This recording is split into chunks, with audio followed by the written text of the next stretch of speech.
Lời Phật dạy 10 cách giúp bạn thoát khỏi sự đau khổ trong cuộc sống. Xin chào mọi người, chào đón các bạn đến với kênh YouTube của chúng tôi. Hôm nay chúng ta sẽ cùng nhau khám phá 10 cách giúp bạn thoát khỏi sự đau khổ trong cuộc sống. Chúng ta hãy cùng nhau đi tìm hiểu nhé. Cách đầu tiên là thực hành chấp nhận. Hãy chấp nhận rằng sự đau khổ là một phần tự nhiên của cuộc sống và không cố gắng chống lại nó. Hãy thay đổi cách nhìn nhận của bạn. Sự đau khổ là một phần không thể tránh khỏi của cuộc sống. Nó tồn tại trong các thử thách, sự mất mát và khó khăn mà chúng ta gặp phải hàng ngày. Thay vì cố gắng chống lại nó, chúng ta hãy chấp nhận rằng đau khổ là một phần tự nhiên và tạm thời của cuộc sống. Để tạo ra sự thay đổi, chúng ta cần thay đổi cách nhìn nhận của mình. Thay vì đối đầu và đấu tranh với đau khổ, hãy tập trung vào việc chấp nhận nó như một phần của cuộc sống. Chúng ta có thể thấy rằng đau khổ không phải là cái gì đó cần bị chống lại, mà là một cơ hội để học hỏi và trưởng thành.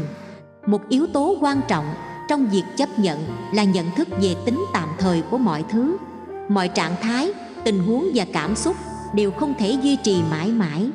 Bằng cách nhìn nhận sự thay đổi và biến đổi của mọi thứ, chúng ta có thể chấp nhận và trân trọng những gì đang diễn ra trong cuộc sống. Một phần quan trọng của thực hành chấp nhận là buông bỏ sự chống đối. Thay vì cố gắng thay đổi mọi thứ theo ý muốn của mình, hãy học cách chấp nhận và điều chỉnh bản thân với những điều không thể thay đổi. Khi chúng ta thả lỏng sự chống đối, chúng ta tạo điều kiện cho sự thay đổi và hòa hợp. Thực hành chấp nhận kết hợp với việc rèn luyện sự chú ý đúng đắn, hay còn gọi là sự quan tâm, là một cách hiệu quả để chúng ta tăng cường khả năng chấp nhận.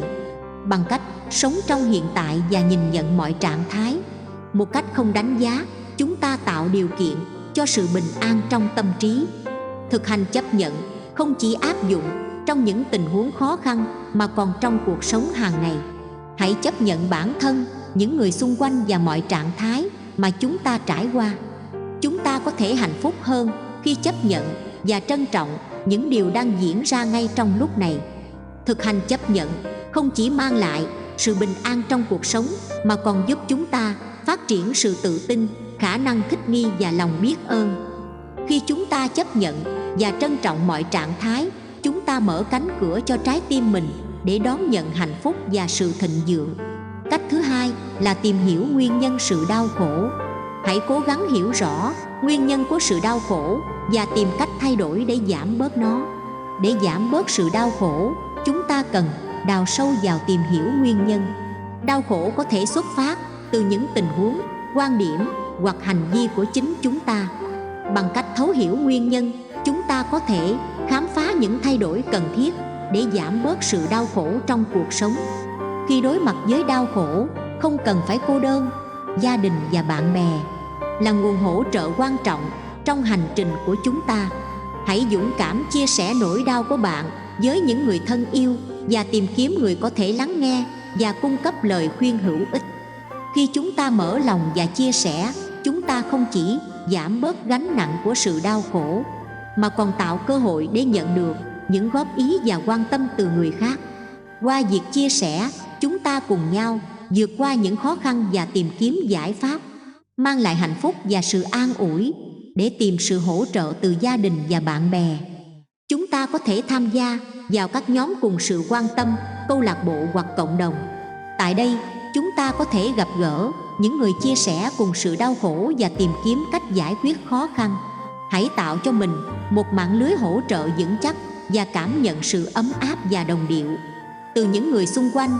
Đôi khi, sự đau khổ có thể rất sâu sắc và cần sự hỗ trợ chuyên nghiệp. Nếu cảm thấy khó khăn trong việc tự giải quyết, hãy tìm đến những chuyên gia như nhà tâm lý học hoặc tư vấn viên. Họ có kinh nghiệm và công cụ để giúp chúng ta khám phá và vượt qua sự đau khổ trong cuộc sống. Cách thứ ba là tìm sự hỗ trợ từ gia đình và bạn bè. Chia sẻ nỗi đau của bạn và tìm người có thể lắng nghe và cung cấp lời khuyên hữu ích. Gia đình và bạn bè là nguồn hỗ trợ vô cùng quý giá trong cuộc sống.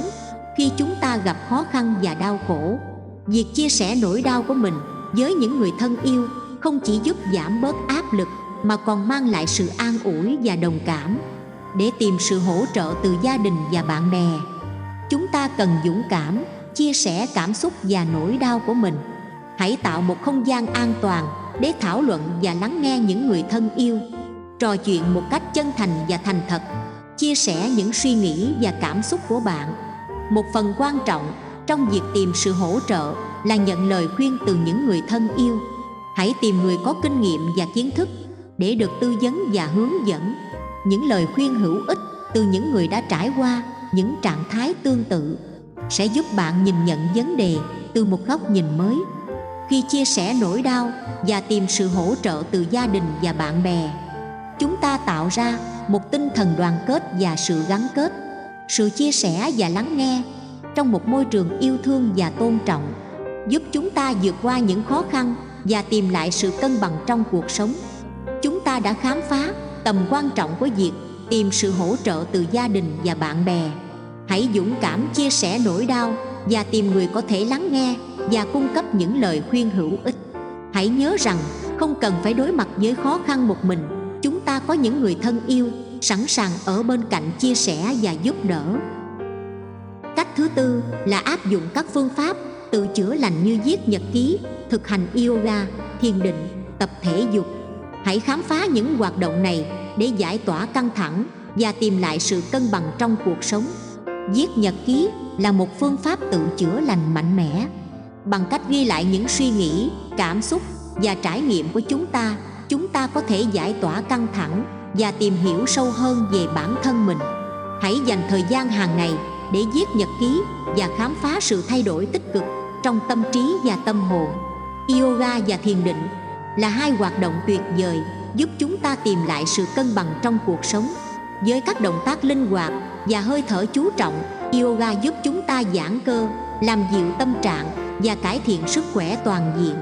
Thiền định với sự tập trung vào hơi thở và tĩnh lặng tâm trí giúp chúng ta giải phóng stress và tìm lại sự yên tĩnh bên trong. Để giải tỏa căng thẳng và tìm lại sự cân bằng, không thể bỏ qua tập thể dục. Hãy tìm một hoạt động thể thao mà bạn yêu thích như chạy bộ, bơi lội, võ thuật hoặc bóng đá. Những hoạt động này không chỉ giúp cơ thể khỏe mạnh mà còn kích thích sản sinh ra cảm giác hạnh phúc và thư giãn. Ngoài viết nhật ký, yoga, thiền định và tập thể dục, còn rất nhiều phương pháp tự chữa lành khác để khám phá. Bạn có thể thử học vẽ, nghe nhạc, trồng cây hoặc tham gia các hoạt động sáng tạo khác. Điều quan trọng là tìm ra những hoạt động mang lại niềm vui và thú vị cho bạn, và chúng sẽ trở thành cách hiệu quả để giải tỏa căng thẳng và tìm lại sự cân bằng trong cuộc sống. Cách thứ năm là tập trung vào hiện tại. Hãy tận hưởng mọi khoảnh khắc và tạo ra những trải nghiệm tích cực trong cuộc sống hàng ngày. Tập trung vào hiện tại là một khía cạnh quan trọng của cuộc sống hạnh phúc. Khi chúng ta sống trong hiện tại, chúng ta có khả năng tận hưởng mỗi khoảnh khắc và trải nghiệm sự thịnh vượng và niềm vui thật sâu sắc. Để tập trung vào hiện tại, hãy chú ý đến những hoạt động hàng ngày của chúng ta. Hãy thưởng thức mỗi giọt nước uống, mỗi miếng thức ăn và mỗi hơi thở. Chúng ta có thể tìm thấy niềm vui và sự tận hưởng trong những điều đơn giản nhất. Thay vì lạc lối trong quá khứ hoặc lo lắng về tương lai, hãy học cách sống trong hiện tại. Mỗi khoảnh khắc đều đáng được trân trọng và tận hưởng. Hãy nhìn xung quanh, đắm mình trong vẻ đẹp của tự nhiên, tận hưởng âm nhạc, nụ cười và tình yêu. Từ những người xung quanh, chúng ta có khả năng tạo ra những trải nghiệm tích cực trong cuộc sống hàng ngày. Hãy đặt mục tiêu và tạo ra những hoạt động thú vị như học một kỹ năng mới, đi dạo cùng gia đình và bạn bè, tìm hiểu văn hóa khác hoặc tham gia vào các hoạt động tình nguyện. Sự biết ơn và đánh giá những điều tích cực trong cuộc sống là một cách tuyệt vời để tập trung vào hiện tại. Hãy tạo thói quen ghi chú lại những điều tốt đẹp xảy ra mỗi ngày và cảm nhận sự biết ơn sâu sắc đối với chúng. Cách thứ 6 là tìm niềm vui trong những điều nhỏ bé. Đặt sự chú trọng vào những điều tích cực và niềm vui nhỏ trong cuộc sống hàng ngày. Cuộc sống chứa đầy những điều tuy nhỏ bé nhưng mang lại niềm vui và hạnh phúc thật sự. Hãy tìm thấy sự hân hoan trong những điều nhỏ như một buổi đi dạo, một bữa ăn ngon hoặc một cuộc trò chuyện vui vẻ. Đặt sự chú trọng vào những điều tích cực và niềm vui nhỏ trong cuộc sống hàng ngày. Một cách tuyệt vời để tìm niềm vui trong những điều nhỏ bé là bằng cách biết ơn những điều tích cực xảy ra xung quanh chúng ta. Hãy tạo thói quen ghi lại những điều tốt đẹp mỗi ngày và thể hiện sự biết ơn sâu sắc đối với chúng. Đôi khi, niềm vui đơn giản chỉ đến từ những hoạt động hàng ngày. Hãy tận hưởng mỗi khoảnh khắc trong việc nấu ăn, trồng cây, đọc sách hoặc thậm chí là việc dọn dẹp nhà cửa. Sự tập trung vào những điều nhỏ bé có thể mang lại niềm vui và hạnh phúc trong cuộc sống hàng ngày của chúng ta. Tư duy tích cực là chìa khóa để tìm niềm vui trong những điều nhỏ bé. Hãy tập trung vào những khía cạnh tích cực của cuộc sống và tạo ra những trải nghiệm tích cực. Quan sát và nhận thức về những điều tích cực trong cuộc sống hàng ngày. Niềm vui không chỉ là của riêng chúng ta mà còn có thể chia sẻ với người khác. Hãy chia sẻ niềm vui của bạn với gia đình, bạn bè và cộng đồng. Đôi khi, một nụ cười, một lời khen hoặc một hành động nhỏ cũng có thể mang lại niềm vui cho người khác. Cách thứ 7 là tìm kiếm ý nghĩa và mục tiêu trong cuộc sống. Tìm công việc, hoạt động và mối quan hệ mang lại ý nghĩa và mục đích cho bạn. Để tìm kiếm ý nghĩa và mục tiêu trong cuộc sống, hãy khám phá đam mê của bạn. Hãy tự hỏi, tôi thích làm gì? Những hoạt động nào khiến tôi thấy hứng thú và đem lại niềm vui? Tìm hiểu về bản thân và những sở thích của mình là bước đầu tiên quan trọng trong việc tìm kiếm ý nghĩa và mục tiêu trong cuộc sống. Công việc của chúng ta chiếm một phần lớn thời gian và năng lượng trong cuộc sống. Hãy tìm một công việc mà bạn yêu thích và cảm thấy ý nghĩa. Đặt mục tiêu nghề nghiệp và tìm kiếm cơ hội phát triển trong lĩnh vực mà bạn đam mê.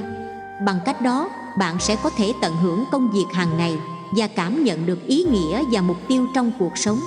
Ngoài công việc, hãy tìm những hoạt động mang lại ý nghĩa và mục tiêu cho bạn. Đó có thể là việc tình nguyện, học hỏi, sáng tạo hoặc tham gia vào các dự án có tầm ảnh hưởng tích cực. Những hoạt động này sẽ không chỉ làm bạn cảm thấy hạnh phúc mà còn mang lại ý nghĩa và mục tiêu cho cuộc sống của bạn. Mối quan hệ xung quanh chúng ta cũng đóng vai trò quan trọng trong việc tìm kiếm ý nghĩa và mục tiêu. Hãy tạo và duy trì những mối quan hệ có giá trị trong cuộc sống của bạn. Tìm những người bạn, người thân và đồng nghiệp có cùng tầm nhìn và giúp đỡ bạn. Trên hành trình tìm kiếm ý nghĩa và mục tiêu, hãy chia sẻ và trao đổi cùng nhau để cùng phát triển và tiến xa hơn. Cách thứ 8 là trao đổi và chia sẻ. Tham gia vào các nhóm hỗ trợ, câu lạc bộ hoặc cộng đồng, nơi bạn có thể chia sẻ những trải nghiệm và cảm xúc của mình với những người có cùng sự đau khổ. Chúng ta thường gặp khó khăn trong cuộc sống và mang trong mình những đau khổ. Tuy nhiên, chúng ta không cần phải đối mặt với nó một mình. Trong việc trao đổi và chia sẻ, chúng ta có thể tìm thấy sự hỗ trợ, sự đồng cảm và những giải pháp khả thi để vượt qua những khó khăn. Đó là lý do tại sao việc tham gia vào các nhóm hỗ trợ, câu lạc bộ hoặc cộng đồng là rất quan trọng. Hãy tìm những cộng đồng phù hợp với sự đau khổ của bạn. Có thể là nhóm hỗ trợ trực tuyến, câu lạc bộ văn hóa hay một nhóm quan tâm đến chủ đề bạn quan tâm. Gặp gỡ những người có cùng trải nghiệm và cảm xúc giúp bạn cảm thấy không cô đơn và biết rằng bạn không phải đối mặt với sự đau khổ một mình. Khi bạn tham gia vào cộng đồng, hãy dũng cảm chia sẻ những trải nghiệm và cảm xúc của mình. Hãy lắng nghe những câu chuyện của người khác và chia sẻ của riêng bạn. Điều này giúp mở ra cơ hội để tìm thấy những góc nhìn mới, nhận được sự đồng cảm và hỗ trợ từ những người xung quanh. Trong cộng đồng, chúng ta có thể hỗ trợ lẫn nhau. Hãy lắng nghe và cung cấp lời khuyên hữu ích cho những người khác. Đôi khi, chỉ cần một lời khích lệ, một lời động viên nhỏ có thể thay đổi cuộc sống của ai đó. Hãy tạo ra một môi trường đáng tin cậy và ủng hộ để mỗi người có thể tìm thấy sự an ủi và khám phá những giải pháp trong cuộc sống. Trao đổi và chia sẻ không chỉ giúp chúng ta cảm thấy không cô đơn mà còn mở ra cơ hội để học hỏi và tìm kiếm giải pháp cho sự đau khổ trong cuộc sống. Hãy dũng cảm tham gia vào các nhóm hỗ trợ, câu lạc bộ hoặc cộng đồng để trao đổi và chia sẻ với những người có cùng sự đau khổ. Cùng nhau, chúng ta có thể vượt qua những thách thức và tìm thấy sự hỗ trợ và sự an ủi trong cuộc sống. Cách thứ 9 là học cách tha thứ. Tha thứ giúp bạn giải phóng lòng căm phẫn và tạo điều kiện cho sự hòa hợp và hạnh phúc. Trong cuộc sống, chúng ta thường gặp những tình huống khiến chúng ta tức giận, đau khổ và căm phẫn. Tuy nhiên, khi ta học cách tha thứ, ta có thể giải phóng mình khỏi những cảm xúc tiêu cực này. Tha thứ không phải là việc chấp nhận hoặc quên đi những điều đã xảy ra, mà là một quá trình giải thoát và giảm nhẹ gánh nặng trong lòng. Khi ta tha thứ, ta tạo điều kiện cho sự hòa hợp và tình yêu thương trong mối quan hệ. Tha thứ giúp ta giảm căng thẳng, tạo sự thư thái tinh thần và tạo cơ hội để xây dựng lại mối quan hệ đáng quý. Đồng thời, nó còn giúp ta tăng cường sức khỏe tâm lý và vượt qua những trở ngại trong cuộc sống. Chúng ta hãy cùng nhau tìm hiểu những bước cơ bản để thực hành tha thứ. 1. Nhận ra và chấp nhận sự tổn thương. Đầu tiên, hãy nhìn nhận và chấp nhận rằng bạn đã bị tổn thương. 2. Thả lỏng và buông bỏ. Hãy tìm cách thả lỏng và buông bỏ sự căm phẫn, hận thù trong lòng. 3. Lựa chọn tha thứ, tự quyết định tha thứ và tạo điều kiện cho sự giải phóng bản thân. 4. Thay đổi quan điểm, nhìn nhận và hiểu rằng mọi người đều có lỗi và cũng đang trải qua những cuộc sống khác nhau. 5. Xây dựng lại mối quan hệ. Nếu có thể, hãy tìm cách xây dựng lại mối quan hệ và tạo sự hòa hợp. Tha thứ không chỉ ảnh hưởng đến mối quan hệ xung quanh, mà còn là yếu tố quan trọng trong sự phát triển cá nhân. Khi ta học cách tha thứ, ta mở rộng tình yêu thương và tạo điều kiện cho sự hòa hợp và hạnh phúc bên trong chúng ta. Hãy nhớ rằng, học cách tha thứ không chỉ là một hành động, mà còn là một quá trình tình yêu thương và giải phóng bản thân. Tha thứ giúp chúng ta tạo nên một cuộc sống đáng sống và mở ra cơ hội mới. Hãy thực hành và trải nghiệm sự mạnh mẽ của tha thứ trong cuộc sống của bạn. Cuối cùng, nếu sự đau khổ trở nên quá mức, hãy tìm sự hỗ trợ từ chuyên gia như nhà tâm lý học hoặc tư vấn viên. Họ có thể cung cấp cho bạn các công cụ và phương pháp để giúp bạn vượt qua sự đau khổ và phục hồi lại sự cân bằng trong cuộc sống. Đôi khi, chúng ta có thể gặp phải những khó khăn, căng thẳng hoặc sự đau khổ mà chúng ta không thể tự giải quyết. Trong những tình huống như vậy, tìm sự hỗ trợ từ chuyên gia là một bước quan trọng để giúp chúng ta điều chỉnh và phục hồi lại cân bằng trong cuộc sống. Những chuyên gia như nhà tâm lý học và tư vấn viên đã được đào tạo chuyên sâu để hiểu và giải quyết các vấn đề tâm lý và cảm xúc. Họ có kiến thức và kỹ năng để cung cấp sự hỗ trợ và hướng dẫn chính xác trong quá trình khám phá và vượt qua sự đau khổ.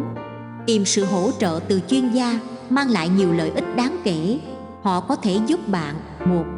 Hiểu rõ hơn về nguyên nhân gây ra sự đau khổ và tìm ra cách giải quyết. 2.